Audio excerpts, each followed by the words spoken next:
Bom dia, meu povo de Deus, é isso aí, vamos estudar a palavra do Senhor, parte de quinta-feira, outras imagens. Ainda estudando o livro de Deuteronômio, a gente vai analisar com carinho algumas informações que a gente pode tirar para a nossa vida, extrair para a nossa vida. Lembra disso? Isso é um livro escrito por homens, mas inspirado pelo Espírito Santo, e está lá em 1 Pedro capítulo 1, e a gente analisa com carinho algumas coisas que a gente pode extrair para a nossa vida. Então fique sempre atento, busca a palavra de Deus todos os dias pela manhã, estuda com carinho e coloque em prática na sua vida, porque a gente sabemos que em um mundo que a gente vê tão perturbado, tão agitado, a gente precisa de conhecimento e sabedoria para conduzir toda a nossa família.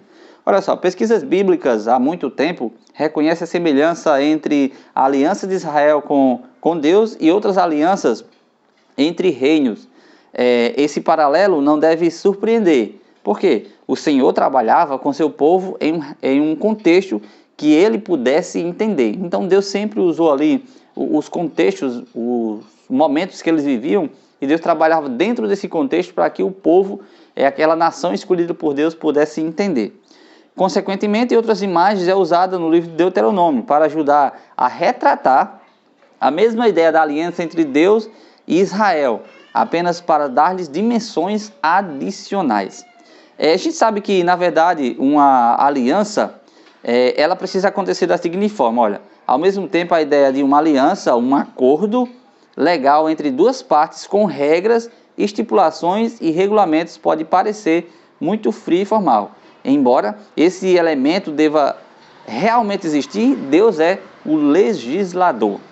Olha só, quando você vai para Deuteronômio capítulo 8, versículo 5, você vê Deus usando uma figura ali para representar essa união que Deus quer com o seu povo.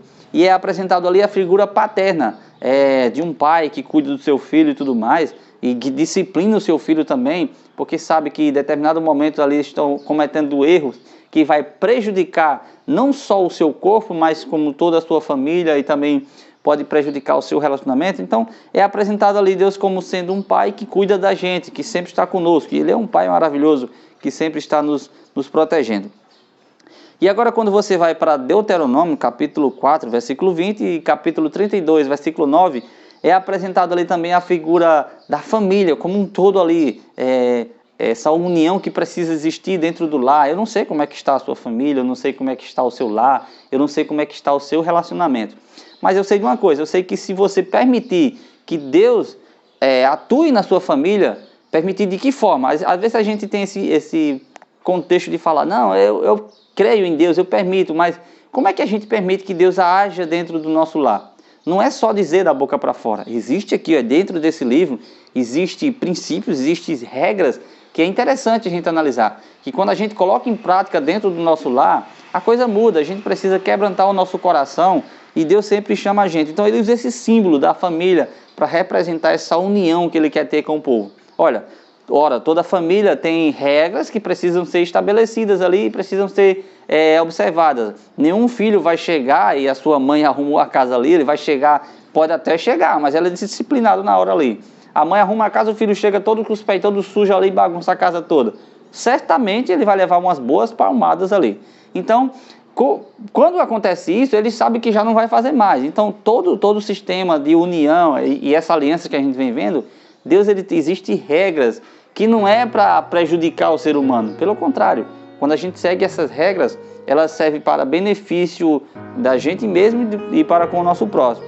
Olha, Deus sempre quis ter esse tipo de relacionamento com seu povo. Embora esse povo tenha rejeitado Jesus, depois de ressuscitar, ele disse às mulheres, não tenham medo, não vão dizer aos meus irmãos que se dirijam a Galileia, e lá eles me verão.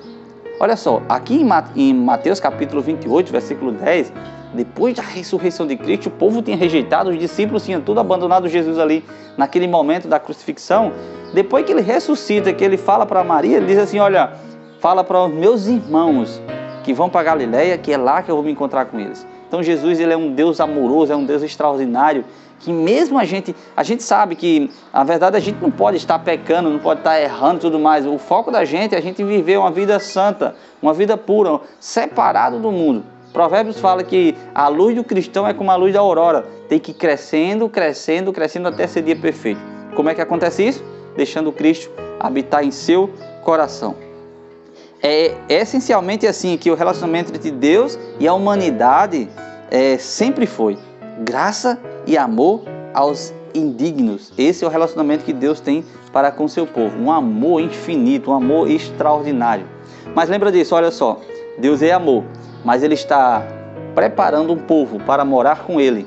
O salmista fala assim, quem é que vai habitar na casa do Senhor, no templo do Senhor? Aquele que vive, que tem um coração puro, aquele que habita, aquele que segue os princípios, aquele que guarda os mandamentos de Deus, aquele que procura viver uma vida santa. Eu não sei como é que você está, meu querido, mas eu quero dizer algo para você. Permita que Deus habite em seu coração. Permita que Deus atue no seu lar. E uma coisa, primeiro precisa acontecer dentro de cada um de nós. Paulo disse assim em Gálatas capítulo 2, versículo 20. Ele chegou num estágio tão avançado que ele disse assim, já não sou eu quem vive, mas Cristo vive em mim. Então que nós possamos deixar Cristo viver em nossa vida. E eu queria convidar vocês a orar nesse momento. Eterno Deus e majestoso Pai, queremos te agradecer, Senhor, por essas palavras. Obrigado, Pai, por sempre estar conosco. Nos ajuda, Senhor, e nos repreende, Senhor, no momento que a gente estiver errando, para que a gente possamos voltar os olhos para o Senhor. Obrigado por tudo e te agradecemos em nome de Jesus. Amém.